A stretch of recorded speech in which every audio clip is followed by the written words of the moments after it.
OHANA means family. Oh my god, it dropped my apple pencil again. Don't get witch nightmares, man. Well, I dropped my Apple Pencil, so and I can't get this Like, it fucking literally sword doesn't up mean family here. anymore. It means family, extended family, random neighbors, and niggas Mhm. across the street. and stuff like that. Okay, I My found a safe direct spot, words. guys. Mm-hmm. I'll put down my game for y'all. Yeah.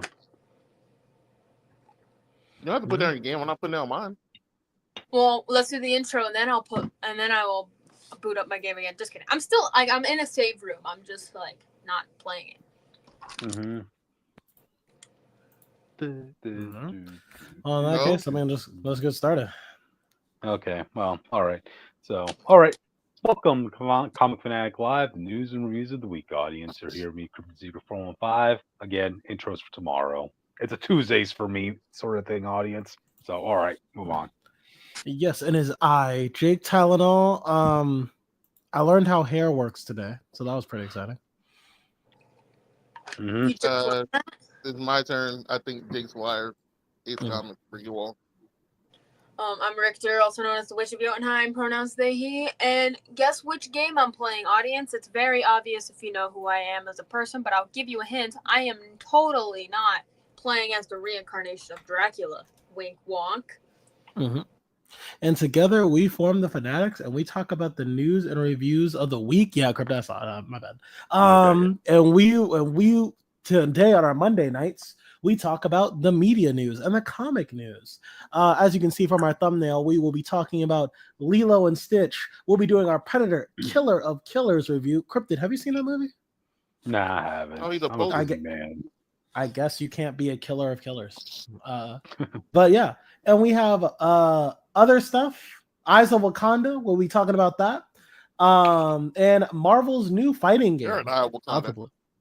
I am an Eye of Wakanda. I have an eye in Wakanda. I cut out my eye and I put it there so I could spy on them, you know? So. Mm-hmm. But There's like a all real that thing said, that someone did in a comic book. Oh, are you serious? It was in some comic. I don't know if it was in Wakanda. All right. Well, that said, yeah, that's it. I guess, we do have socials. We have social medias and everything. So we'll be doing that. Oh, yes. Tony, welcome to the channel. Friend of the channel, Tony.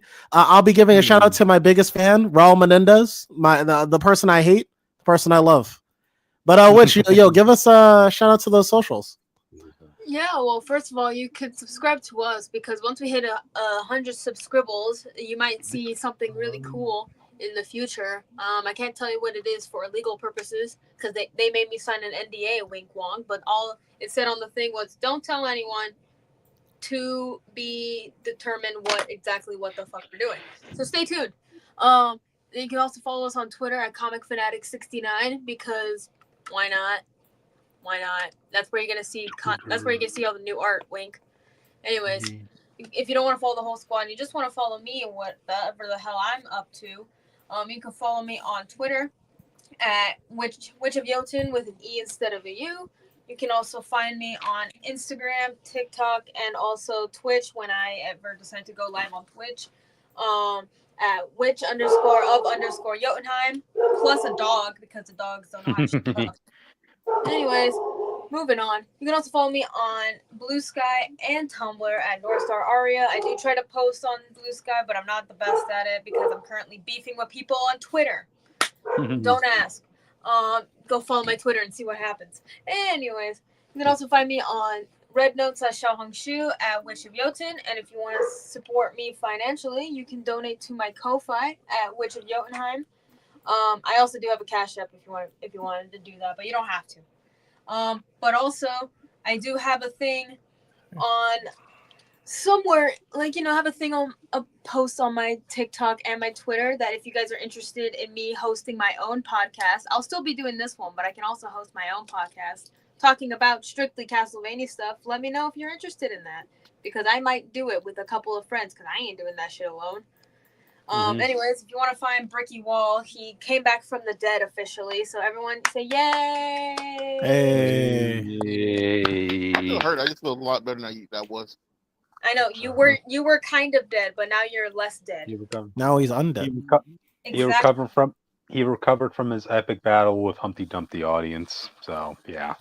Crypt is There in you the go. same spot because, of course, he is. And Jake, where are you at in the multiverse? We're training to hunt down Raul Menendez. He's back, and I gotta kill that son of a bitch. Well, I don't know who that is, but have fun. Don't die. Mhm. Mhm. Mhm. Oh, we'll see. Okay. But all right then. Guess with that, you guys want to get started?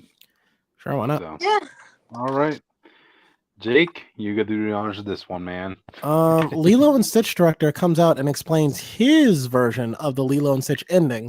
So yeah, Lilo and Stitch. By the way, due to circumstances, I'm not sure where everybody else was, but Krypton and I were there. We were gonna watch Lilo and Stitch last night. Didn't get the chance to. I do want to watch that movie. I was so And- tired from yesterday. I would have been there, but I was Also, so it was my tired. turn. We weren't gonna watch that shit. I thought we all agreed. I thought when I said We I haven't all watched it, agreed. you No, I said, kept saying no. I kept saying when it was my turn, we'll watch some of Martin Lawrence that I thought was good. So Cryptic Yeah. get experiences for the first one. oh, okay. I guess I just would've misremembered. showed up. I would have No, I showed up guess- to movie night, I but I did was say so we exhausted should from watch today that I Lilo fell and Stitch on a movie night though. Oh, okay. I didn't say that was gonna be my turn. I see. I understand. Okay. I did, but yeah, I do still want to watch the original Lilo and Stitch. I was actually going to do it today, but I kind of made a big breakthrough in animation, so I wanted to pursue that. But I do still want to watch the original because, like I said, every scene I've seen of it, even like the funny scenes to the dramatic scenes, it looks really good, just out of context. So I do kind of want to get the full context for that. Oh, you'll love it. Mhm. And when I do, I will review it on its own and then see. Well, I'm pretty sure I know which one I'm going to like more, but I will compare the two. Gotcha. But in terms of this conversation here, we're not even talking about both of them. We're talking about this interpretation of Lilo and Stitch made by the director. I did read through the article. I can't pull it up on this computer. I read it.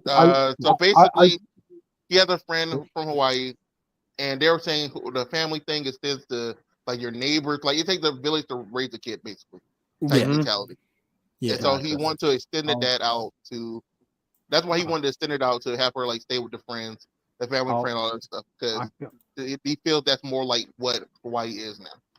I will better accept that answer because like I think part of the thing he also said was that it really wouldn't make sense that like a whole community will kind of let this young woman left alone to have to pay for a house and also having to take You do it care all of a the time. kid all her own, you know? Single Yeah, I mothers think are very yeah, doing that. yeah, no, I think that's what I was saying is true. I think in the Hawaii setting, I think he's talking about because it sounds like in Hawaii they're more community oriented. I think that's what he was getting at. Yeah. But yeah, it's like I said, I never had a problem with the ending the way it was framed. I think the movie already did a good job establishing what Nani would and wouldn't do for Lilo, and that the stakes are like she's only gonna be away for like 4 years, and then she'll be right back. So, For me personally, I don't- and a lot of people can agree with me, it does fit into very colonial aspects of the U.S. that is very much still a problem nowadays. And if the skeleton cannot kill me, that will be great. Which Sorry, again, if that was something the movie was focused on, like I said, I'm sure when I watched the original Lilo and Stitch, I wouldn't agree with Nani making that choice in that movie. That's And why you will I think the watch it. Trust context me, matters. You will watch it. We will Yeah, and I make will watch it. No, to be fair, this and I movie think has the a different context. message in that movie, so it doesn't really matter. Yeah, that's what I was getting at. I was saying like in the context of that film, if Nani made the same choice, I would probably disagree with it a lot more. But in the context of the live action film, where it was trying to tackle a different aspect of what makes a family work, I think it was a solid message. And so like and in terms of this angle he was talking about too, where he wanted the community to do that, I had no idea. Well, I wouldn't say I had no idea. I feel like you guys told me this, but I didn't know like I thought the old lady. I thought she was just replacing a character from the original. I didn't realize like there was just no other person that filled her role in that movie. In the original. Yeah. So I think that's all of Nani's parents' friends like moved out of Hawaii to colonialism. In the original. I see. So they literally had no community around them. Okay, the old lady in the movie, that's supposed to be David's mother, right? I believe so. Yes. Oh, okay, I just want because it's not just because it's gonna be her. It's gonna be her and him Yeah, raising Lilo. Yeah. Yeah, because as far as I remember from watching the movie Lilo and Stitch and the show, I don't think I've ever seen David's parents ever brought up. So Yeah, he okay, didn't yeah, have she any. does. Yeah. Yeah, so it definitely did feel like they just created that character specifically for the movies, you know. So And if I I had know they're to like guess, recent comics, but I haven't read them to actually make the case for the comic. if I had to guess, I don't think the original Lilo and Stitch also needed it because you had Jumba and I forgot the other guy. oh, Fleetly. Yeah, Those two and those two were yeah. basically like the aunt and don't uncle get me coming started over, with you what know. they did with my boy Pleakley. Yeah, I mean Yeah. those two, But yeah, I think with were helping. Go ahead. yeah, I think with that in mind, that's might be why. I mean, they say that Gantu wasn't in the movie because Budget. because the budget, it seemed like, but I wonder if also it's because like if we had Jumba just be the good guy, would that have still hit the same? I don't know. Because if you want the idea to be like the Hawaiian community comes together, do you? I mean, you want to give them as much of that role as you can, right? I would imagine, right? If that makes sense. Yeah, That but did come out it a bit wouldn't hit the choppy. same. Because the whole point was, if the whole thing in the anime so then jumping them was good. They just kind of stay and help out. Like they fixed the house up and all the other certain stuff. So so it makes it more manageable for her to be able to take care of the house and Lilo. So you take them out of it, she would need more people. Okay. Yeah. That's true. Yeah, so we just take out Jumba and then we kept the other one. Yeah. So yeah, I think again, like I said, there's no way you could ever stop a person from comparing this to the animated movie, you know. Because the animated one is beautifully made. Yep. And this yeah, is just I will agree. I keep saying this, and I think this is the most enjoyable of all the Disney live action, but I feel like easily clears like anyone I've watched personally. Not counting like the Maleficent stuff. I'm talking about like the remake stuff. I think that some people said that Cinderella had a good one. I didn't see that one. Cinderella was good. It's just more standard though. I mean, they played it safe with Cinderella, and I can appreciate that, man. Yeah, it's like Cinderella gave more to the prince, and that's really all that movie needed. Man. Yeah. I say out of all the ones that. Yeah. Okay. Go ahead. I was gonna say, out of all the ones I've seen, I think this is the best in terms of story and writing. But I keep saying this, like we need like a Sam Raimi or like a Nolan. I mean, like a visionary director. I feel for these films, because I just think that they need to look as visually impressive in live action as they do in 2D. Well, but in their own way. John Nolan one more time. John, no, I said Nolan. No, Nolan from Batman. I want to hear it. Okay. Well, you know, John Nolan could be a director too, you know, but yeah, I think we need to get visionary directors into these films, and I think they'll do a lot better. And so this is getting a sequel. Hopefully, we can get a visionary. Maybe like a visionary. It made money. Getting a sequel is probably more problem now, because if you do Ganta, yeah, I'm fucking up the name. If you do them now, it's like they already got approved.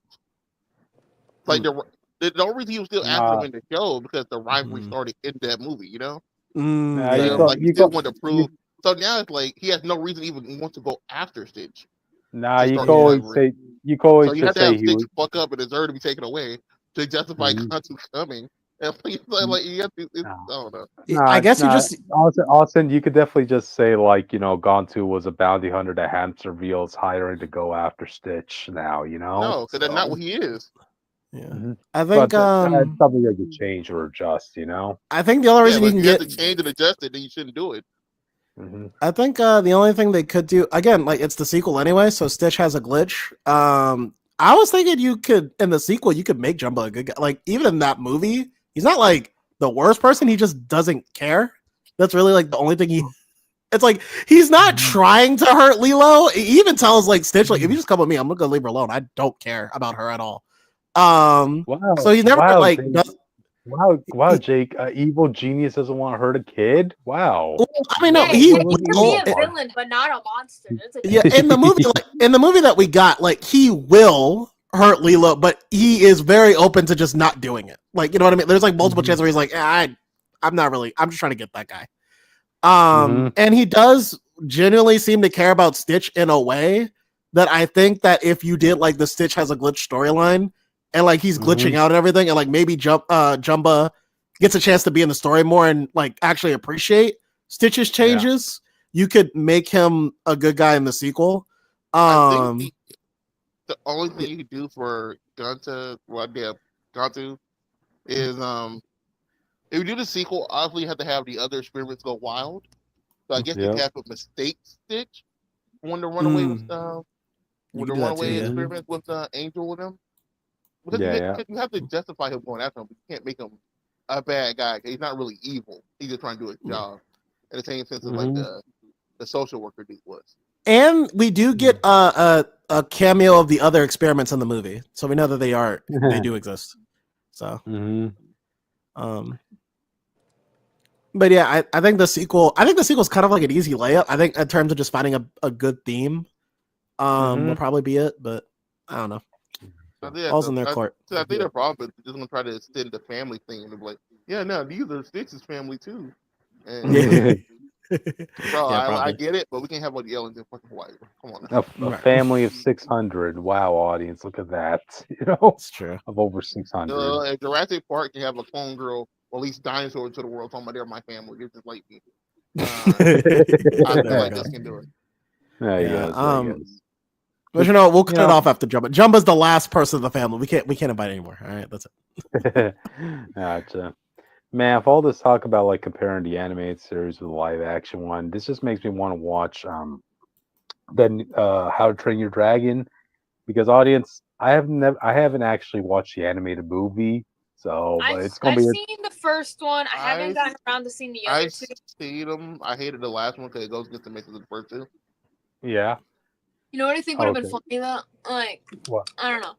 I've seen the first one. I haven't seen the second or third one. So unfortunately, I wasn't in the Rise of the Brave Tangled Dragons fandom when it was at its peak. What the hell is that?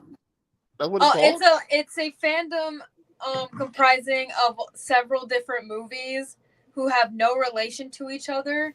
You have Rise of the Guardians, Brave, and then How to Train Your Dragon, and then Tangled, because they all came out around the same time. People love Jack Black. That's all I remember. I mean Jack Frost. Dude, you're gonna you'll love it, trust. Gotcha. All people get was Jack Frost and Elsa. That's all I used to see. But yeah, the reason I bring up How to Train Your Dragon all is because like I'm basically going to start off my journey with that with the live action one. So there's no comparing and contrasting with that with the animated series. So I'll watch the live action one first and then the anime one second, and see if that alters my enjoyment of either, you know. So it's a fun experiment to do. I think I personally found it fascinating when I started watching these without knowing the originals first. It was fun. I always think like to myself, like I need to go back and like watch the original at some point. When I do that, but like it is fun just like watching it, seeing what it is, and because it's not impossible to separate the two for me, but it's just a lot easier when I don't have to think about it. So So all right. So anyway, guys, any final thoughts on this before we move on? I just found out I don't have enough screenshot space to. In the sequel, Stitch should like snap someone's neck, and then he has the glitch. I'm like Zack Snyder. Like Menace. Listen. They're not doing the glitch as the second movie. The glitch is what you don't think? The franchise. You think they do? Oh, okay. Well, because they do have a third movie. They have what was it, Leroy and Stitch? Leroy, yeah, that was the finale. We don't man. count. Yeah, that's finale. Okay. That's literally just the end of the franchise. Yep. Okay. The best part They should do the glitch in the second film, in my opinion. If you're gonna introduce all the rest of the experiments, I don't think we're both the same. Dude, if the third film of this franchise is gonna be Leroy and Stitch, man, that's gonna be an endgame style battle, man. Was it a good film? I don't remember it. I remember I probably It's been too long since I've it was just an ending, really. You know, the best part about that film was seeing all of Stitch's family, you know, come together to face off against over 600 cloned Leroys, you know. So that was pretty epic. I see. Oh, I see what you mean. So that's why. Okay, I get it now. All right. So yeah. All right. Well, anyway, guys, you want to move on? Yeah. All right. Let's move on. Which? Whoa, it's me. Anyway, so we recently found out that Mattel was like, "Hey, hey guy, hey dude, I don't remember his name. Do you want to? You directed Megan, and people love that. Do you want to do the Monster High movie?" And he was like, "Yeah, why not? Fuck it, we ball." Yeah. And so that's what's happening. The director of Megan is going to be directing a Monster High film. We don't got much information outside of that, but Which I have big expectations for dance number scenes in this movie now because of this director, or just to let you know. So yeah, I mean, I don't know. As long as it's better than whatever the fuck Nickelodeon was doing, that's all that matters to me. Gotcha. I swear, I swear, the dance number is the most iconic thing people remember Megan for. Well, okay, so in I think one or two of the original movies, and then in one of the more original Monster High music videos and ads, they do have some dances, so they might do something with some dancing, but I cannot guarantee anything. Honestly, I don't even know what this movie is going to be about. Gotcha. But I mean, hey, as long as Witch is happy, audience, so yeah. But anyway, there's not much to actually say. No. So yeah. So yeah, audience, expect more dances at your Monster High movie franchise, So alrighty then. Guess you guys just want to move on to the next one. Yeah. Yeah, I think that was the quickest topic we ever did before. It's because there's not much for it. Yeah, and other than Megan, and this guy really hasn't done a lot for people like, oh, he's gonna do good or a bad job at this. All I know is we are Monster High. Yeah. Oh, monster, say it now. Gotcha. But anyway, all right, let's move on to the next one, audience. So yeah, audience, Iron Fist is going to be confirmed for the Eyes of Wakanda project. So, and you definitely could tell it ain't gonna be Danny Rand. Well, first of all, this movie, this show is set in the past, right? Yep. Just want to clarify that. All the tweets you saw of people trying to gaslight people and thinking it's gonna be Lynn live are wrong. This series is an anthology series that they're trying to get Wakandan artifacts back to Wakanda for different time periods. So this Iron Fist is either going to be Fang Fei, the chick from 1000 BC, who was friends with the first Black Panther, or it's going to be the chick from the Pirate Age, I believe. I remember the 10,000 BC of Iron Fist. Yeah, her being bald and that stuff. So that's as much as she had a ponytail. Okay, she didn't have hair on the top of her head. Oh, okay. I must have stopped. You know what? Coincidentally, there's also a game that's coming out where it's like a group of thieves that are like stealing a bunch of African artifacts back from museums and bringing them back to Africa. Mm-hmm. I just thought that was interesting. That's all. That's what I'm bringing up. Gotcha. Yeah, Jake like that one. Yeah. Okay. So if Iron Fist is gonna be popping, if a previous Iron Fist is gonna be popping up in this series, I just only want one request. I remember in the comics, right, the story that led up to Danny Rand losing his Iron Fist involved him giving his powers to Okoye for an issue or so, right? I just hope they don't give anybody else the Iron Fist power in this series, because give everyone Iron Fist power just to spite this man. No, I mean that just seems like there's such a push. Yeah, there was such a push of people saying no, Iron Fist needs to be an Asian. All right, so okay. And guess what? Iron Fist is now an Asian man. Yeah, Asian man with nothing to do with his legacy. Was the problem? Exactly. There's already Asians. The people who read and buy the book care. Yes. So I just think it will be in bad taste if, let's say you have someone from the Dora Milaje all of a sudden getting the Iron Fist powers at that point. I don't think they're going to do that. We have a Dora Milaje who's a vampire now, but that's a little bit different. Well, I don't think they're going to do it because having a nation give up their protector and power to another nation of secret origin is actually kind of fucking. Yeah. So I don't think that'll be a good taste in anybody's mouth, So there's no way that'll make anybody happy to see a scene like that. So yeah. Iron Fist appearance in the MCU to give up the power to Wakanda. Yep. Wakanda, where they already treat like Superman at this point. Yep. Yep. Anything. Yep. And don't you worry, y'all. You'll be getting your Lin Lion's Iron Fist before you know it. And of course, no one's gonna want to buy his book too. So yeah. So let's see. Anything else really from this piece of news? You guys want to elaborate on? I can't figure out how do you do this. Mm-hmm. Yeah. Okay. So I guess with that, you guys want to move on? Yeah. All right. So let's move on to the next one. Austin, this is you, dude. Also partially me because I saw the trailer. Oh, okay. It don't matter. You don't play fighting games. I hope we get more female characters because from what I saw, we only have 2, which is. Are you actually going to play the game? Huh? Are you going to buy and play the game? It depends on if I have the right console for it. You have PS5. I don't have a PS5. I'm too poor for a PS5. Oh. Take the leak, which is from the bottom. Bro, sorry that I can't afford the new consoles, man. I don't even have the right cords to plug in my PS4. Calm the fuck down.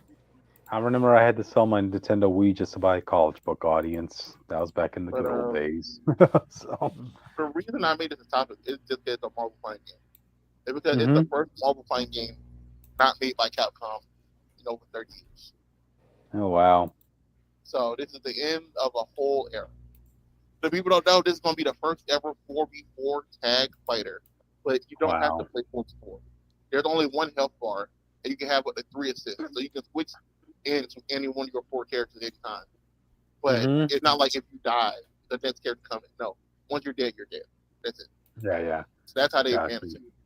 Your main, the 4 characters we have right now, 8 characters we have right now, is Captain America's team with Steve Rogers, Doctor Doom, Kamala Khan, and Spider-Man versus Team Iron Man, which is him, Storm,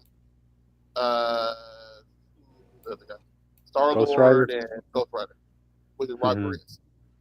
And people are wondering why Kamala and Roger Reyes here. Because the whole point of this is to get more characters who've never been in a fighting game into a thing. Yeah. And we're not counting Marvel Contest of Champions. That's its own thing. And we don't need Kamal and everything, audience. All right. So. I mean, I like here. What are you talking about? Oh, she's here. Oh, okay. Yes, that's the point. Her and Robbie are here because they've never been to fighting game. Oh, okay. Well, is what it is, I guess. You couldn't wait to start talking trash, bro. That was crazy. Burn him. No, I just. Jake, kick him from the call. Come on, okay, can you blame me? Like, you know how much Marvel's trying to push this character in like literally every aspect they could possibly fit her in, So yeah, but Marvel didn't ask to put her in this. Funny enough, the Japanese people did. They basically they came to Marvel with the idea for the game, and they wanted to do a more comic book style look, and Marvel said, "No, just make it a y'all style. Do whatever you want." Okay. As long as it's good, we're gonna let y'all have. We're basically they're just letting them do whatever they want to get their first game, and depending on how this works out, would depend on that time to leash on them or not. Yeah. But I was excited for it. Like they gave Iron Man a Gundam design. Yeah, of course. I was mad because it had people acting like it was the first time Iron Man's ever done that.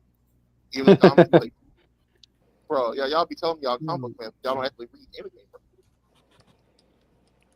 But, dude, do you know how many Iron Man suits had to have been possibly made since the '60s at this point, dude? Seriously, every design you could probably think of has been incorporated at least one point, So, yeah. So it's like mainly excited for it because they're going to do new people who've never been to fight games. So that means this might be the first ever game that is whole that the whole Fantasy 4 is in. Okay. Whole Fantasy 4, Scarlet in the game for a time. Might get Gladiator, Juggernaut, other stuff like that. Wow, Austin, there's the Fantastic Four all going to be popping up in a game where you can play 4 characters at once. Wow, That means Raid will be there. You're gonna play some don't worry, Jake. Doctor Doom's a playable character, so if you want, man, you can just practice on Reed, man. Like bam, bam, bam. My biggest thing is I worry that them trying to go out of their way to bring in a whole lot of new people that they don't bring in the people that people actually want to see. Like I'll be happy like see Darkhawk in the game. Well, if I had to see Darkhawk and Cyclops, I'm picking Cyclops like every time. Put Puck in here. Dude, I never heard of anybody wanting to see Darkhawk as a playable character in any video game. Man. Yeah, Darkhawk never really got that full resurgence like Moon Knight did. No. But I think it could be an interesting choice. Put like a D-lister in there. Why not? Which, dude, I still recall in Avengers Arena, right, which is supposed to be like the Hunger Games for the young teen heroes. They put Darkhawk in there, even though he technically isn't a young hero anymore.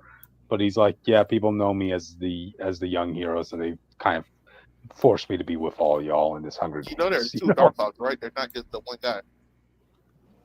Oh, wow. I value them both equally in that case, Austin. How about that? Yeah, the last Darkhawk book in 2018, I believe. Okay. But no, I like Darkhawk and stuff, but it's like I just think you want to give some people their first like chance to be in a fighting game. But I don't want like characters like Cyclops or Rogue or I won't say Wolverine. We know Wolverine from it. Yeah. But I don't want some of the B characters who haven't been in fighting games in a while to lose their spot. Definitely want to give some new character that people don't know or care about a spot. Like if y'all put Luna Snow in this game, I get why you did it. Yeah. But you have to make me choose between Luna Snow and Iceman. I'm picking Iceman. I'm picking Luna Snow. Heck, give Iceman have been a game since X-Men vs Street Fighter. give White Fox a chance, man. She's a cool character, you know. Put Puck in Go ahead. So I'm just saying, I want to make it a good mix of new and old. I don't want this to be like the whole DLC to be like new people that people don't know or care about. So yeah, who else would you guys want to see in this? I saw a lot of people asking for Enchantress. Yeah, she hasn't got much exposure, so yeah, go for it. Yeah, when it comes to just new people to find games. Dude, Enchantress. I saw Enchantress.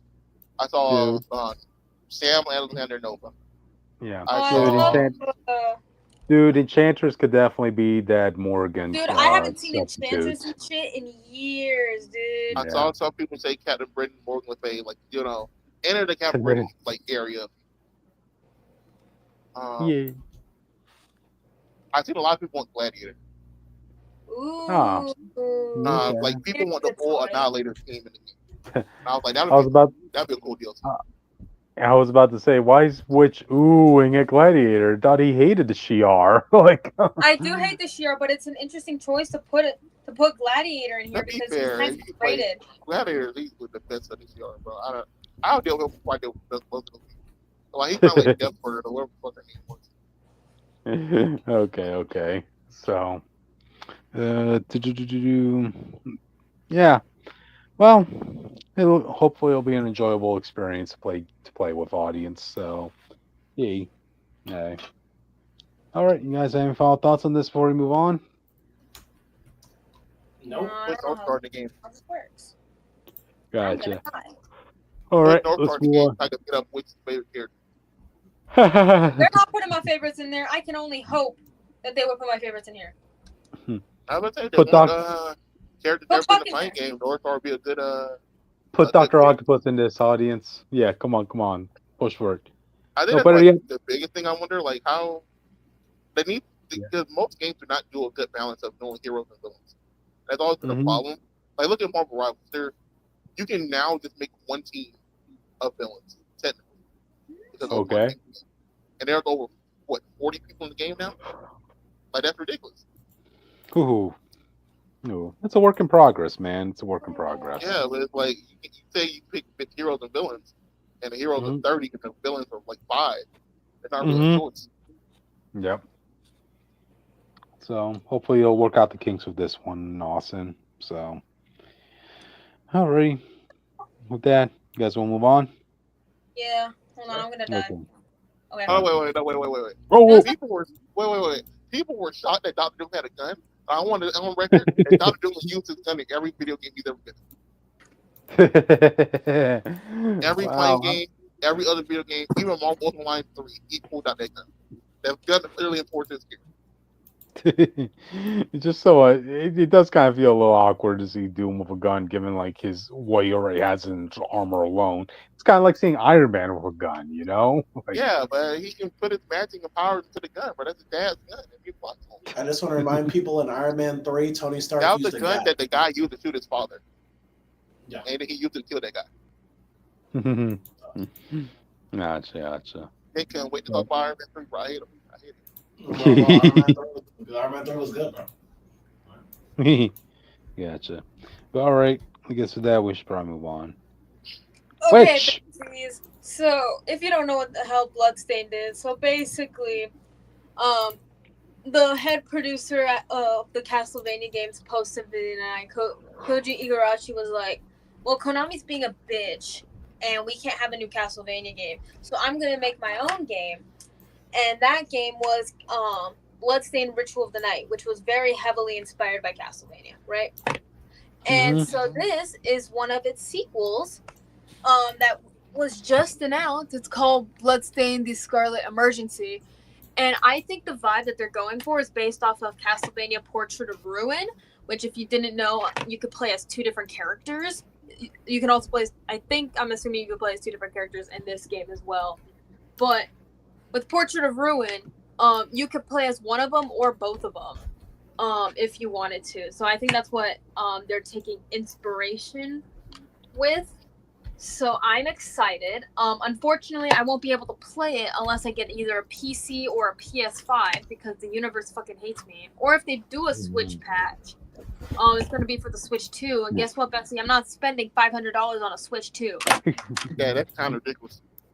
Oh my god, don't get me started. It was so $500 did $80 for the base games.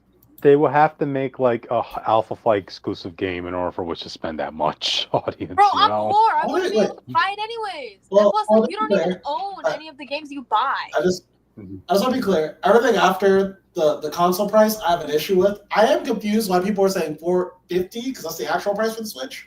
Is a lot. Unless people get Mario Kart, because like $450 is cheaper than. I'm saying like $450 is cheaper than like the PS5 and the Xbox on day one. In fact, it's cheaper than the Xbox now. Yeah, but the Xbox and PlayStation 5 are does more. They have more in them. Bigger specs. So what was the price? The original price for the Switch 1 was $300 something, so it wasn't that much compared to like the. Okay. Yeah, because I have my issues with the actual. That the Switch 2 can play the Xbox games stuff. It's at $500, but it's like at this point, most of the games that you made it so we can play, we're already playing on these other systems, and we don't need high spec to play like Mario Kart. You know what I mean? Yeah, my issue is just like everything after the console price. I guess like for me, $450 isn't. I guess for me, $450 for a console to me is cheap, but I guess that's preference. But like, keep in mind, you don't actually own the games according to what the fuck. That's where I'm like, okay, that's not fair to ask for consumers. But people buy the game, people buy the console anyway. So I guess it what it is. Plays a cow in the new Mario Kart game. Yeah. No, I'm just saying if I bought a console, to pay $80 to play Mario Kart. Yeah, it's like no. It's $500 to get Mario Kart in the console. You get the console with Mario Kart, so it's cheaper to get the bundle. Yeah. Fucker, I'm getting my ass handed to me by Fleeman over here. Anyways, look, you're doing no, I don't think I'm excited for this game, but I'm most likely gonna be watching other people play this game for right now because I don't own the right consoles and stuff to actually be able to play this game. But it looks like it's the same formula as the original Bloodstained, which I have for the Switch, but it's not the most ideal version to play Bloodstained Ritual of the Night. I'm just going to be 100% real with you there. But you can get a Child of Light patch, so you could play as the character Aurora, which is really cool because I love that game. I remember when that game dropped. But Yeah, recommend playing that on like not the Switch. But this game, I can't guarantee what the fuck it's gonna be like because the game hasn't come out. It's just you can wishlist it though, which is cool. But yeah, gameplay looks very similar. You can get some cool costumes for the main character, who has a Dracula-inspired costume, by the way, if anyone was wondering. So I guess Soma, you're back. Funny enough, I'm playing a game as Soma Cruz. Nope. People don't know about Soma Cruz.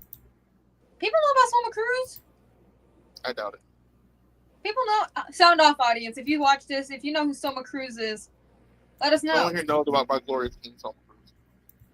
Okay, I promise you, I will be cosplaying Soma again very soon, so I will tag you when that happens. That's the first. I think that's the first Castlevania game I played. What is this? I'm playing Aria of Sorrow right now. If anyone was curious.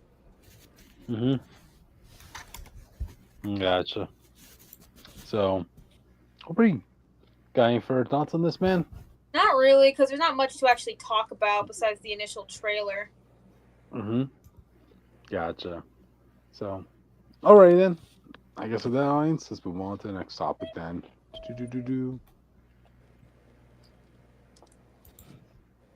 Jake! Austin! Oh. Why are you strange? Okay, anyway. Predator Killer of Killers came out, and we watched it on Hulu. And this is a anthology series about three killers being put up against the killer of killers. Well, I should say it's really two killers and a pilot, but they're going up against the killer of killers. No, I'm just making a joke. I know.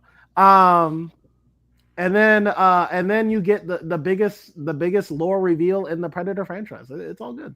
Austin and I watched what's it. The lore reveal? Austin and I watched it with a friend of ours named Tony. He's a friend of the channel. Is it a big credit? Yeah, well.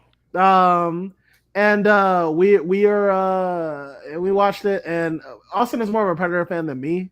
I think with these guys, like, I like them, but sometimes I feel like they be stupid sometimes. And I also it'd be stupid. I think my thing about these guys that I can't take seriously, like, don't get me wrong, when you watch this movie, you will feel like, okay, like, an average person probably could not kill a predator. Unless I was like very lucky.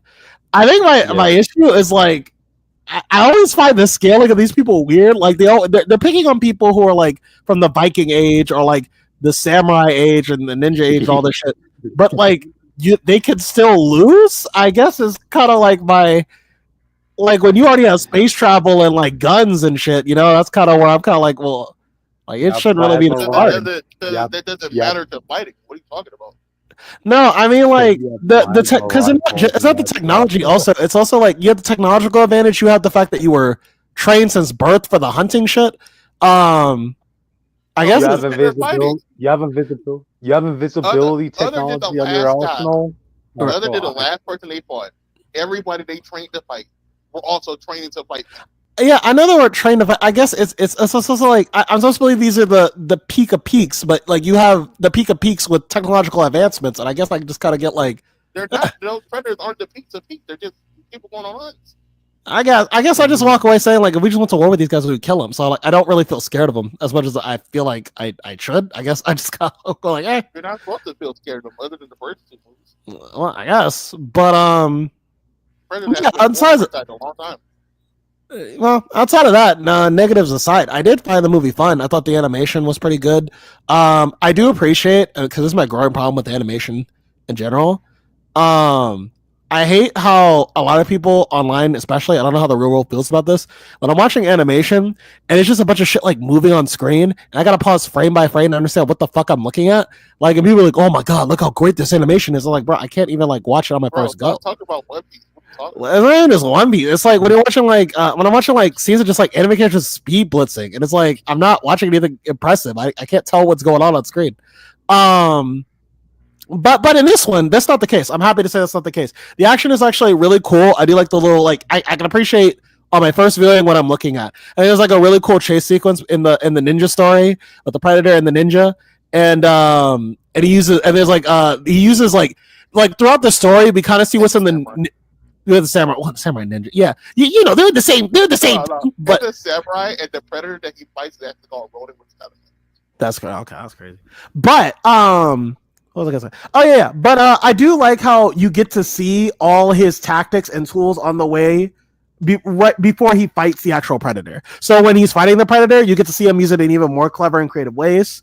It is a little bit silly as I think that ending to the fight was. I thought it was it just stylistically looked cool, so I was like, it's fine.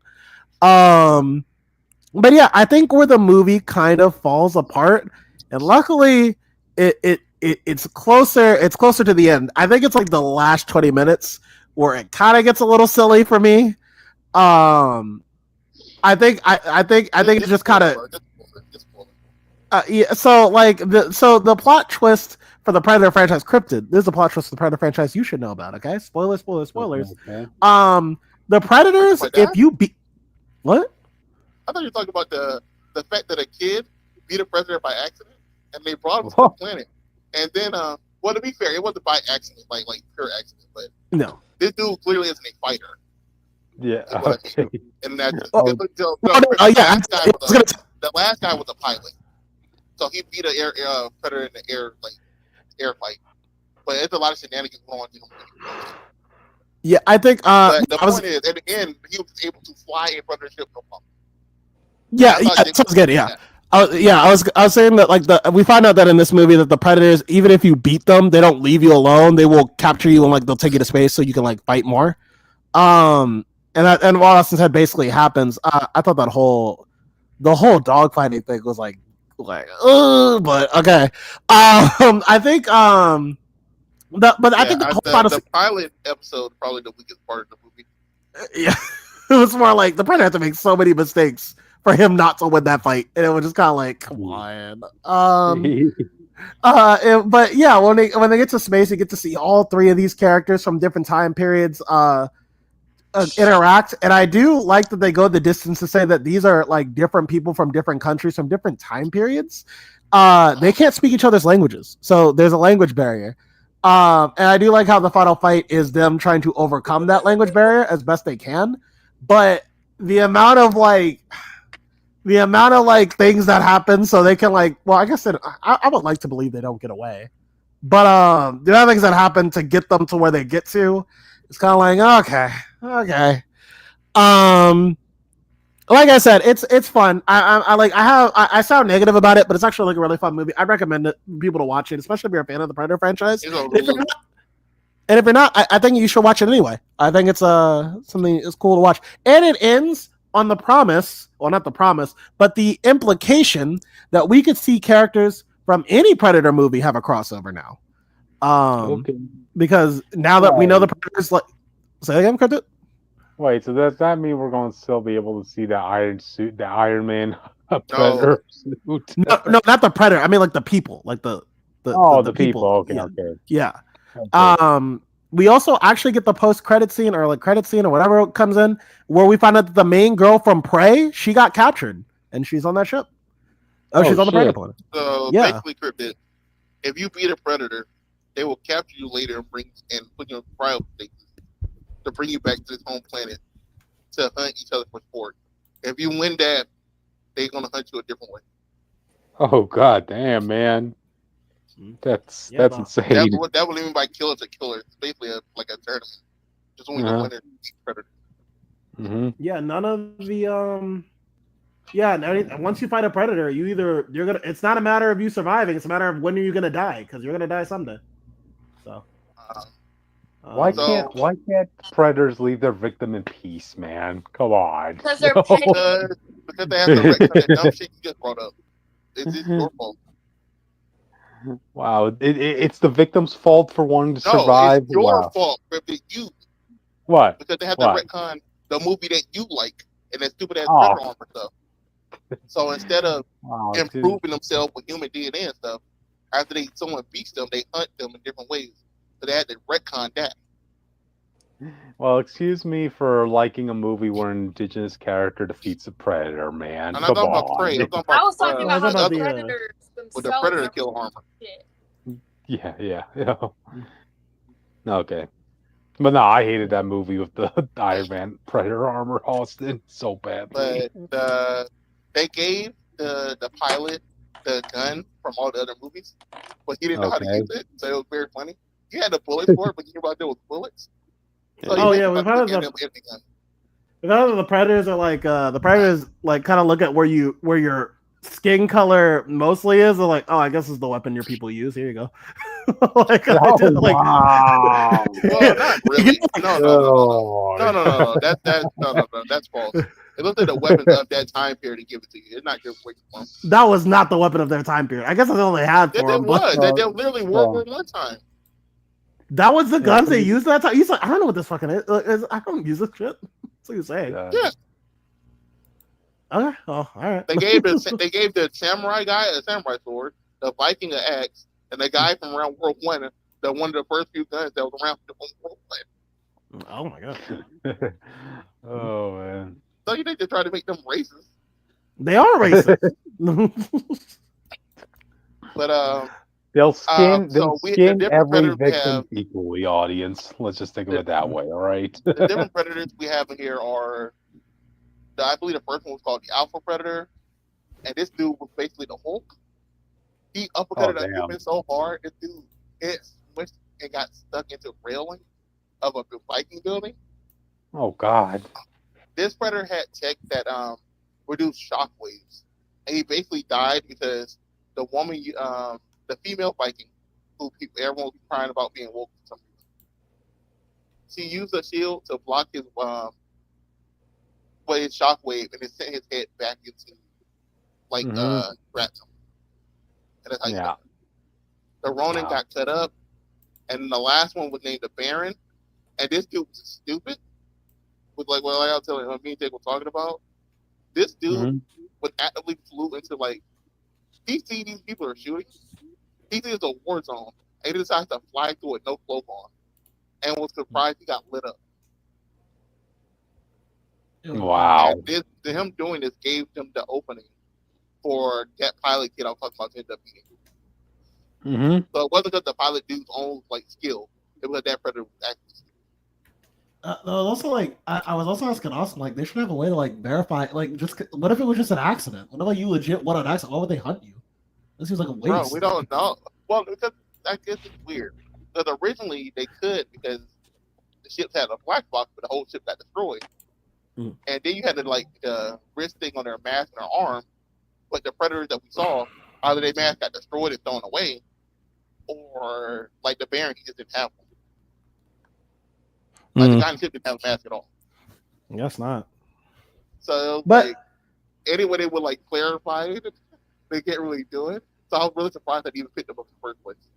Yeah, I was like, how did you even that how are they supposed to know that it was him? They just would see the plane, right? Who? Right? Maybe they'll be able to see some of the fight before the ship will be like, oh, you gotta find them here.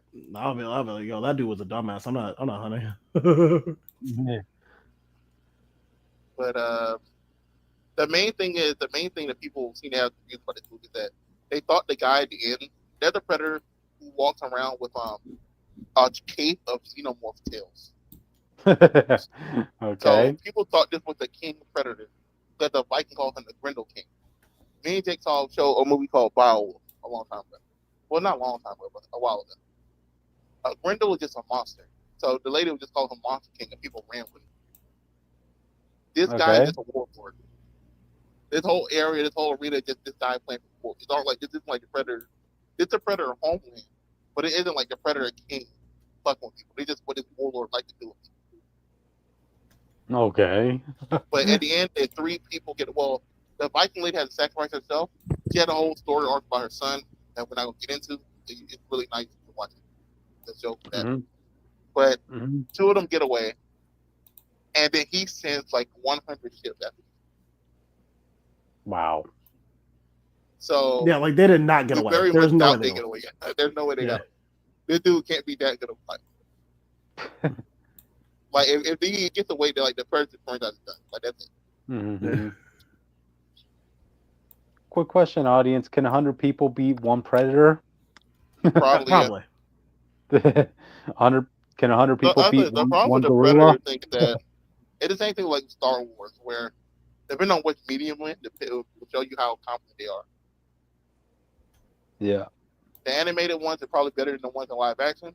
The ones in comic books are obviously way better than the ones in either one of them. And the one in video game are at the top. Wow. It's literally the Star Wars effect.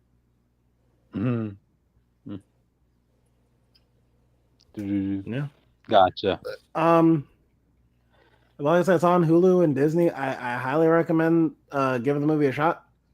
I would watch it, but it's not one of those movies where I would want to pay for a streaming service just to watch, So I know Use somebody else.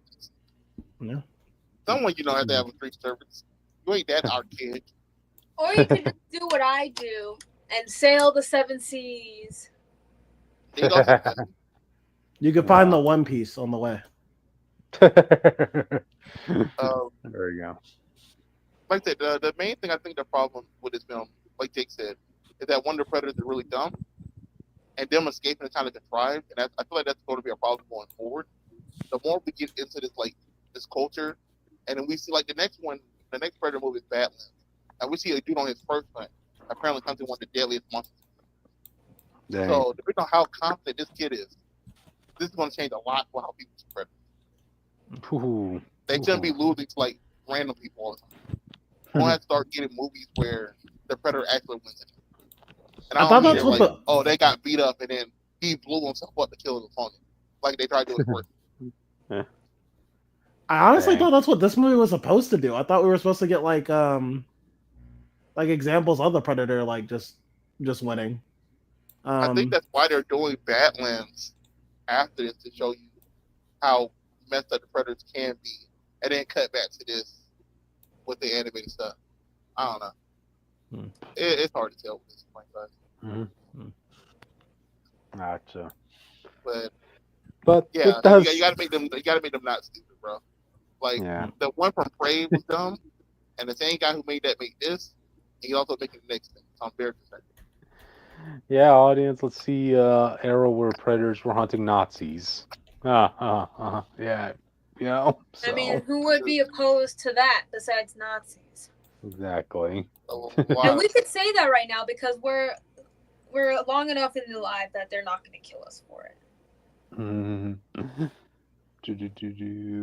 But yeah. If you see a predator hunt a Nazi, that means you're admitting that the Nazis are some of the best men alive. Ooh. Okay, you had to ruin our fun, didn't you, Austin? You know? You ruin my fun literally all the time. You like dumb But yeah.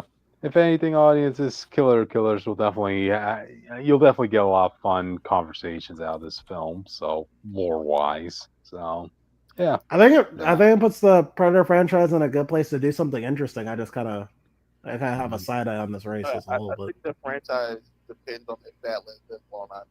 If Badlands does good and actually like push the Predator stuff forward, I think it'll be fine. But if Badlands like bombs, I think it's good. Don't forget, we also got the Alien TV show, which is Alien Earth, it's equal to the Roberts somehow. So, I didn't even know we were getting an Alien TV series, but look at that. Oh yeah, we didn't talk about it on the show, obviously. But Alien Earth is basically the xenomorph finally made the Earth. There's 5 new species of the alien as well. God so they're to capture 5 before they crash later on the planet. So we'll see how that goes. Yeah. The trailer looks good. It's very high quality stuff. Gotcha. So, all right then. You guys have any final thoughts on this before we move on? No, not really much. I give it like a 7, 6 out of 10. Jake? Oh, I'm the same. Okay. Well, all right then. I guess with that, we should move on to the next topic then. Austin, this is you, man. Mortal Kombat first screenings are saying this is one of the greatest films of all time. And dang. The thing is, like Wick said in our private Discord, I don't really trust test screenings anymore. Half of them be right, half of them be wrong. And also, it doesn't help that most of the time films change after test screening as well. So it doesn't really ever really matter. the thing is, this movie shouldn't be that hard. It's literally just a turn. Yeah, So it I wouldn't think. surprise me if this movie is good. Yeah, The problem is they I had to make a whole fake movie to put up something. Yeah, I think what we're going to run into, audience, is like the situation with Megan, where the first one, it wasn't that great. There was one standout scene in that movie that everybody talks about, but as a whole, yeah, it could use some work. But then when it comes to the sequel, that's when they embrace what works about the movie, and I think that's what's going to end up happening with Mortal Kombat. It's probably going to be a lot of fan service, a lot of hey, blood, gore, fight, this and that. Characters you want to see in the movie will be here. Still hoping they minimize Cole. They pull a Taskmaster on us with him, but we'll see what happens. They probably have a lot of confidence in what's the actor for Johnny Cage's name again? Carl Urban. Carl Urban. Yeah, they probably have a lot of confidence in him, given the fact that they chose him over someone like The Miz, that everybody's been petitioning to play Johnny Cage for, And they So chose him during after Mortal Kombat 1, we made everybody want a young Johnny back. yeah, I mean, yeah, that's also another point to make. Like Carl Urban ain't a young dude anymore, so like, why are you casting this old guy to play Johnny Cage? But Yeah, they must and not. then you They must. you made his wife really young. The one that Oh, would be his wife sometime like really. oh yeah, Sonya Blades. Yeah, that's that makes it a little bit more weirder, but a Hollywood lifestyle, I guess. Um, Yeah, so they must have a lot. Again, they must have a lot of confidence in this portrayal of Johnny Cage to want to cast him, and and at least from what we're hearing about test scores, I don't. It doesn't sound like there's anything bad so far. Like I said, I don't trust it until I see it with my own eyes. I think people need to remember how bad the first movie was for them to be like for any confidence in that second movie. Remember, audience, everybody's powers were explained by a tattoo. And don't forget, even though Scorpion's whole story was resolved in the first movie, he's still somehow going to be in the tournament. Because he's Scorpion, he's the Batman of the franchise. Yeah, but that's why you don't tie him to a random person and solve his problem and who cannot make the tournament. He has no reason to be here. Now you got to justify back dead twice. That movie did so many things wrong, audience. So does anybody remember how what's his name, Jax, got his arms? Oh yeah, they get an arm from off like Goro, and then he got a tattoo, and they gave him the arms back. Yeah, what happened was Jax, had a fight with Sub-Zero, and Sub-Zero broke his arms, right? Yeah, and they brought him over to the Monk's Temple, where Liu Kang is at. And given where they are, right, which is pretty much a cave, and you have monks, all in robes and that stuff, they were somehow able to hook up these mini prosthetics into Jax's arms.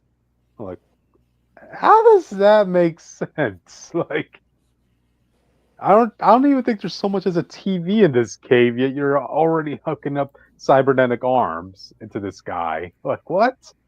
That's my problem with a lot of the first. They wasted Melina. And then I got the best thing with that Melina could be another clone, but it's just a lot to get fan service. Yeah, Melina already did. Yeah, Melina also has me scratch my head because, like, wait, so are they going to keep her as the sister of Katana in this universe? Isn't Katana in this movie? Yes, it is. Well, she wasn't in the first one, was she? No, I'm sorry, size.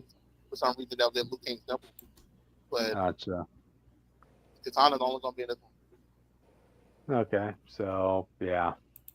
I hope they get rid of the whole tattoo thing, man. Because remember, even with Jax, right? His tattoo power was literally beefing up his scrawny metallic prosthetics. I'm like, yep, that was. Also, they killed Kano off. That basically gets rid of all of Sonya Blade's story and Mortal Kombat. No, dude, they are freaking bringing Kano back, man. I guarantee you, man. I guarantee you not. Dude, all we saw was like, yeah, he got like a gnome stabbed right through his eye. They could easily just say like some somebody came in and attached that metal bring plate him to his back eye. just because some people like him. There's thousands of Mortal Kombat characters people like him. Like he was the best part of that film in the I mean, eyes of the it's a. public. I don't know, and Austin. there's be another person who's the best part of the next film. I don't know, Austin. This is a pretty. The last movie was pretty shameless. I don't know if I'll hold the integrity. Based on what we heard about this one in the cast, we already know he's not coming back. Just say Cyrax came in at the last minute and is like, let me fix this guy up, and there he gets his metal eye, to resemble the power he once had, So they'll find ways to incorporate a fan favorite. People who died, they did. That's the whole point of Mortal Kombat. It literally keeps the point start bringing people back life. Mortal Kombat isn't a celebration of death, but of life.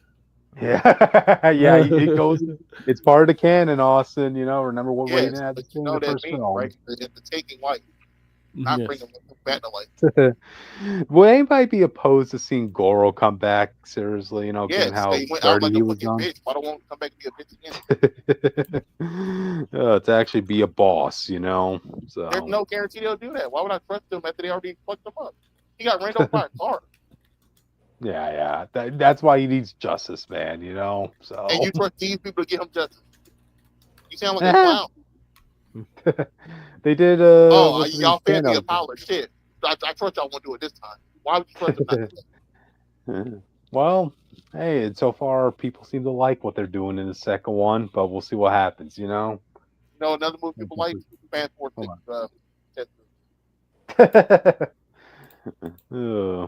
Okay, you just had to pull the Fan 4 card, didn't you? The triple F movie. Wow. So the double F word, didn't you, Austin? So okay, but yeah, it's all those times where we talk about anything, and you bring up stuff we don't want to talk about. Okay, but then we'll see what happens in this film, audience. Well, we won't know until that first trailer comes out. So stay tuned with us when that movie comes out, when that trailer comes out, and we talk about it. Yep. So, yep. All right, then. I guess with that, you guys will move on unless you have any final thoughts on this. Take that on the boss. Gotcha. Okay, so, all right, let's move on to the next one, audience. Black Panther's White Son revealed. My white son. My white son. I just can't wait for. I can't wait. No, it's out. Nope, it sounds it's like not it's even really. canon. It doesn't matter. What? I swear, was this in like the new Ultimate Universe, or is this something like? No, it's just literally an alt feature book about Black Panther dying and it's someone taking over. Yeah, the one by Joe Quesada and Christopher Priest. And I think in that I skimmed that comic, right? I believe T'Challa married Monica in that universe. Didn't he? Rambo? I thought he did. Yeah, I thought that was Monica Rambeau. I thought he married Monica in that universe. I mean, this comic. If he did, I ain't see it. It's definitely a White Son for that. Mm-hmm. Yeah, but regardless, audience, Ryan Gosling, you better be practicing your Wakandan in the near future. So yeah, yeah. So there you have it, audience. T'Challa's son popping up. Personally, I think it would have been funny if he was a redhead, but that was just me, So no, we gotta make people feel bad. Okay, we gotta start the real controversy. Oh yeah. I just love how that Ryan Gosling meme just ended up becoming a thing in the comics now. Like, okay, you all been asking for this for so long. Okay, there we made a canon in the comics. It's still not a thing. The guy looks nothing like him, and it's already been on White Black Panther. Mm-hmm. Well, Hunter. It reminds me of that one drawing, like racist drawing that someone did. Black Panther, and we're all joking that we should call him T'Chad. Which one was that? The one where he's holding watermelon or something? No, it was something else. It was just basically a white guy in the Black Panther suit, like not like brunette white guy. I'm talking about blonde white guy. Yeah. And people were joking that we should call him T'Chad. There you go. Man, I could just imagine T'Challa's stepbrother Hunter. He's just clapping his hands from beyond the grave. Because I still remember that moment between him and Sam Wilson, where he's like, dang well, there's a reason why they would never accept someone like me as Black Panther. Well, look what happened a generation later, Hunter. They still didn't accept Hunter. What are you talking? It doesn't matter. The kid ain't accepted. He's gonna fight for Black Panther. Oh, yeah. So, context of this story. Based on what you said, he's basically a bastard son. They definitely not gonna be allowed to run for them. Yeah. No matter what, audience, like let's be reasonable. This T'Challa's son in this comic is going to be a villain at the end of the day. So, yeah. See what else happens. I mean, I think it would kind of be fun to see what his reign will be on Wakanda will be like. You know, he'd probably be like saying, "Okay, right now we need to build a wall protecting our borders," and the council. Why would someone raised in Wakanda say that? To protect the city, you know, from outsiders. You know? So they have an energy dome. And then that. No, he's gonna be like, no, you guys all have to drink Bud Light now. That is the drink that I'm making everyone drink. We're all gonna have to fucking play what's it? Pickleball? No, nobody's drinking Bud Light anymore. Now. Nobody's drinking Bud Light anymore. But yeah, I can imagine the council will be. I can imagine the council will be telling him, Your Highness, we already have a wall protecting our borders. Oh, okay. Well, yeah, he would know that. Yeah, trying to make him sound like Trump or something. He's a white kid who will be raised in Wakanda by the king, who's been the king till 80 years old. You know, more irony. You can have him say, "Okay, let's get rid of anybody who's not a native Wakandan in this country," and they'd be like saying, Your Highness, we actually already did that. That was in the Sam Wilson capital. Yeah, didn't Sherry do that? yeah. And then he'd be saying, "Oh, well, wow, I we were supposed to be the good guys here." I don't think this guy is going to be a villain just because he's white. I think really he's going to be this dude struggling to find acceptance by his own people, his own town, just he was different. Nope. I want my people to accept me after like all, I said, you know. Despite what everyone's freaking out about, it's literally non-canon and not the main timeline. Doesn't We'll see, man. We'll see. We'll see once he makes his debut in the MCU, you know. So I don't think they're gonna do that. Stop saying shit like that. Gotcha. All right. Any final thoughts on this before we move on, guys? Not really, because I want to move on. Okay. All right. Let's move on to the last topic of the night, audience. Austin, this is you, man. Go ahead, Jake. I can't see the screen. I have to fix something. What's up? Okay. You know who that is. You know that guy. I'll say it then. I'll say it. Al Ewing admits to not liking MJ and Paul. No. Jake should have saw it. I know he can see it in his heart of hearts. I just pulled it up. I didn't see the topic though. What's this about? Who's Al Ewing doesn't like MJ and Paul. Okay, who's Al Ewing? He's a writer. No, I get that. What did he do? He said he's the writer of Venom. MJ and Paul. Oh, Venom. He's the current writer of Venom. You know, the one that has MJ and Paul. You know, where MJ's Venom. Okay. The one we talk about on the podcast. Yeah. That Jake is here for. Yeah, but I don't care about writers like that. So, but in terms of this guy, okay, that's cool. Yeah, the guy who's also been writing Dylan as what was it called? Microaggressive, who's being microaggressive towards Paul whenever he gets a chance. Yeah. I don't know. I can't recall what exactly Dylan said, but I recall them pretty being horrible things to say to Paul. You know, so yeah. But yeah, audience, there has to be that one person out there who's a big time Paul fan. He has that first appearance of Paul graded and everything. He's like, this is gonna be worth something one day. Just you watch. You know, people like Paul. The problem isn't Paul as a character. You just don't like what Paul did. Al Ewing doesn't like Paul and MJ because he's a Spider-Man, Peter Parker fan. But so he writes Paul as being needy and clingy, and you can see by the way the MJ reacts to him all the time that she's becoming disassociated with him. in a lot of situations and stuff. He said he was saying that he doesn't like Paul doesn't mean he's gonna screw Paul over. But if he has the right Paul, he's just gonna write him as a character. It's gonna be, how it is. Right. Well, this is the best I guess any writer could hope for to to have some sort of mercy of Paul, I guess. I mean, again, the Paul fan base, I would imagine that's like finding a rare Pokemon out there. They're hiding somewhere out there in the wilderness. But yeah. You said the Paul fan base ain't been being fed since he's been created. Mm-hmm. Yep. So, yeah. Any more thoughts on this you guys want to talk about? Not really. I think Dylan knows that Mary Jane is gonna get.